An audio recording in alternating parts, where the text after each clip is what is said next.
Hi guys, this is Mr. AI Anime at welcome muli dito sa ating channel. Ito na mga tol ang kamatayan nga ni Shizuku. Gaya ng dati bago tayo magsimula, huwag kalimutang mag-subscribe at i-like ang video na ito dahil napakalaking tulong niyan sa ating channel. Bali, ang kamatayan nga ni Shizuku ang pinakamalapit na nating masaksihan sa kwento mga tol. Dulot ito ng sunod-sunod na senyales at palatandaang ipinapakita sa manga ng Hunter x Hunter. Kung ano-ano ang mga detalye ng kwento ang nagsasabi sa nalalapit na kamatayan ni Shizuku ay ipapaniwanag ko sa inyo. Bago yan, konting recap lang muna tayo mga tol para mas maintindihan ninyo ang ating video.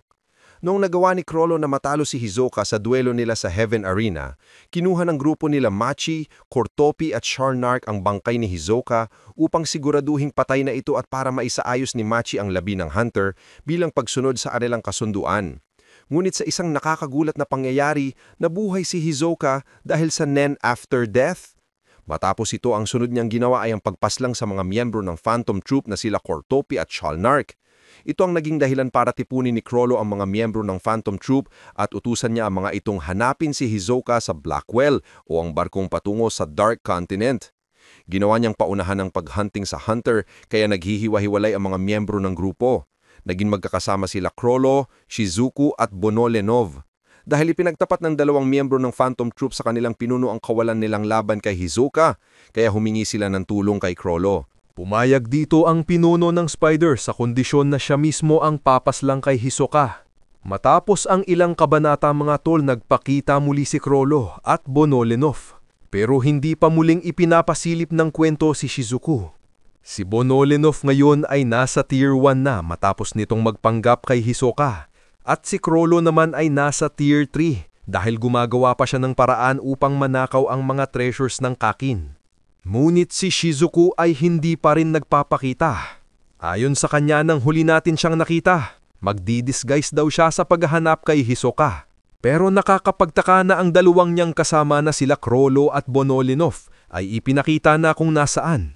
Samantalan siya ay hindi pa rin nagpaparamdam. Ang pangyayaring ito ay sobrang nakakatakot mga tol dahil siguradong isa itong senyales na inihahanda na ng kwento ang nalalapit na katapusan ni Shizuku habang ito ay mag-isa. Malaki ang posibilidad na si Shizuku na ang susunod na malalagas sa grupo ng Spiders. Nasabi ko ito dahil una si Shizuku ang isa sa pinakamahina sa kanila pagdating sa pisikal na lakas. Makikita ito sa ranking ng isinagawang arm wrestling ng grupo. Pangalawa, ang Nen ability din ni Shizuku ay hindi perpekto sa pakikipaglaban ng harapan.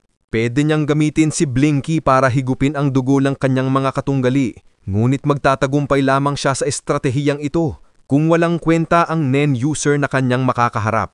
Ibig sabihin kung mga ekspertong mamamaslang ang makakalaban ni Shizuku, tiyak na magkakaproblema siya. Higit sa lahat, ang pangatlong rason kung bakit ko nasabing si Shizuku na ang susunod na mamamaalam sa mga Spiders ay dahil mag-isa siya ngayon. Aminado si Shizuku na wala siyang laban kay Hisoka kaya siya sumama kina Chrollo. Ngunit sa hindi natin malamang dahilan, inihiwalay ni Chrollo si Shizuku sa kanya. Magbibigay ng oportunidad sa kanilang mga kalaban na targetin ng babae habang wala itong kasama. Ang pagiging mag-isa ni Shizuku sa kanyang kamatayan ay nagpapaalala sa akin ng hulang natanggap niya mula sa lovely ghostwriter. Kung ating babalikan, sinabi noon sa hulang nakuha ni Shizuku na siya ang pinakaayaw mag-isa, kasama ang isang tao, at mamamatay siya sa isang silid na napupuno ng black merchandise. Ang black merchandise ay maaaring tumutukoy sa mga kargamento, kayamanan o gamit na matatagpuan sa barko na may pangalang Black Whale. Totoo din na si Shizuku ang pinakaayaw mag-isa sa grupo kaya siya sumama kay Chrollo. At aminado din si Shizuku na wala siyang laban kay Hisoka. Lahat ng detaling ito ay nagaganap na. Ang tanging hinihintay na lamang natin ay ang kamatayan ni Shizuku, gaya nung sinasabi sa bulda. Ang mga kapalarang isinusulat ng lovely ghostwriter ay tumatagal lamang ng halos isang buwan. Kaya nakakapagtaka kung bakit nangyayari pa rin ang mga hulang nahuha ni Shizuku. Kahit halos 2 taon na ang nakalilipas, simula noong natanggap niya ang kanyang kapalaran mula sa lovely ghostwriter. Kung inyang matatandaan mga tol, sinabi ko sa isa sa mga teoryang ibinahagi ko sa inyo na ang mga hulang isinulat ng lovely ghostwriter ay nangyayari pa rin dahil sa pagsuway ni Chrollo sa kondisyon ng kanyang Nen ability na skill hunter. Paniliwanag noon ng pinuno ng Phantom Trooper na ang mga abilidad na nasa kanyang bandit secret ay hindi lamang sumusunod sa limitasyon na mayroon ng skill hunter. Nagpapasakop din ito sa emosyon na mayroon ng orihinal na may-ari ng Nen ability. Ito ang dahilan kaya ang mga puppets na kinokontrol ni Chrollo gamit ang order stamp ay hindi niya mautusang pumaslang ng ibang tao gamit ang salitang kill dahil labag ito sa prinsipyo ng unang nagmamay-ari ng abilidad. Ito ang kondisyon na mayroon ng skill hunter. Nakalimutan ito ni Chrollo noong ginamit niya ang lovely ghostwriter ni Neon. Kung inyong maaalala mga tol, sinabi noon ng babaeng Nostrade kay Chrollo sa chapter 96 na hindi niya binabasa o tinitignan ang mga hulang kanyang nililikha. Akala ko ay naintindihan at tinandaan ito ni Chrollo hanggang sa ipinakita ang chapter 104 kung saan walang pakundanggang ginamit ni Chrollo ang lovely ghostwriter matapos niya itong nakawin. Hinulaan ng pinuno ng Phantom Troop ang bawat isang spiders.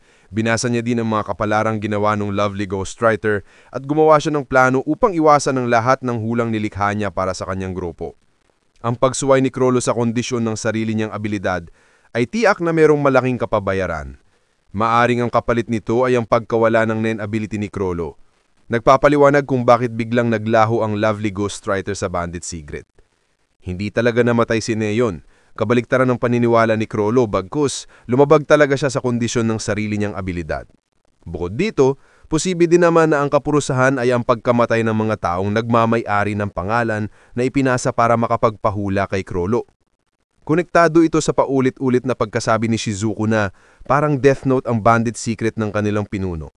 At higit sa lahat, ang pinakamalapit na kapayarang pwedeng hingiin ng lovely ghostwriter matapos ang pagkakamali ni Chrollo sa paggamit ng abilidad ay ang pagiging totoo ng mga hulang nilikha ng lovely ghostwriter kahit ilang buwan o taon nang nakalipas. Sa madaling salita, mamamatay pa din ng mga miyembro ng Phantom Troop na nakatanggap ng masamang hula sa York New City. Ang kapurusahang na ipinatawag ng skill hunter ni Chrollo dahil sa paglabag niya sa limitasyon ng kanyang Nen ability ang pinakaposibleng rason kung bakit namatay ang miyembro ng Phantom Troop na si Shalnark, sunod sa hulang natanggap nito mula sa lovely ghostwriter. Kung inyong maalala mga idol, ayon sa kapalarang nasulat para kay Shalnark, sinabi na hindi niya magagamit ang kanyang cellphone sa oras na kailangan niya ito. Ang kahulugan nito ay nangyari sa kwento. Hindi nagamit ni Shalnark ang kanyang Nen ability dahil hindi ito nabalik ni Chrollo matapos sa kanilang laban ni Chrollo. Bukod dito, sinabi din sa hula kay Shalnark na ang pagsagot sa tawag na matatanggap niya sa kanyang cellphone ay hindi din maganda dahil isa ang kamatayan sa muna nasa kabilang linya. Nagkatotoo ito nung nabuhay si Hisoka may tumatawag sa isa pang cellphone ni Shalnark na hindi na niya nasagot dahil ang kamatayan o si Hisoka ay dumating para tapusin ang kanyang buhay. Isa itong matibay na ebidensya mga idol na nangyayari ang mga hulang nakuha nila Chrollo at magaganap din ang kapalarang natanggap ni Shizuku. Ngayong mag-isa si Shizuku at malayo sa kanyang mga kasama, mas magiging madali na sa kahit na sino ang tapusin siya. Ang tanong ngayon ay kung sinong magwawakas ng buhay ni Shizuku. Hisoka pa rin na ba o maiba pa tayong karakter na dapat abangan? Sa kasalukuyan, madami mga karakter ang posibleng pumaslang sa mga miyembro ng Phantom Troop, lalong-lalo na kay Shizuku. Kabilang sa mga ito ay ang mga miyembro ng Shiyu family. Sa chapter 406 mga tol, nakita natin na parang napagdugtong-dugtong na nga ng mga miyembro ng mga Shiyu na sila Henrai at Sakurok ang misteryo sa naging kamatayan ng kasamahan nilang si Lynch. Ang suspetyo nila ay Phantom Troop ang may gawa nito kaya nagkasundo sila na ipaghiganti ang kaibigan sa oras na makumpirma ang hinala. Malaki ang posibilidad mga idol na malalaman nila Henrai at Sakurok na ang grupo ni Chrollo ang may pakana sa kamatayan ni Lynch. Dahil dito tatargetin ng Shiyu ang mga miyembro ng Phantom Troop at dito nila matatagpuan ang nag-iisang si Shizuku. Mayroong kakayahan ng babaeng spider na gamitin si Blinky para higupin ang dugo ng kanyang mga katunggali. Ngunit ang abilidad na ito ay labis na makokontra ni Sakuro na nagtataglay ng Nen ability na nagpapahintulot sa kanyang manipulahin ang dugo. Ibig sabihin, hindi magagamit ni Shizuku ang kanyang teknik sa dugo ni Sakuro dahil nababalutan ito ng Nen.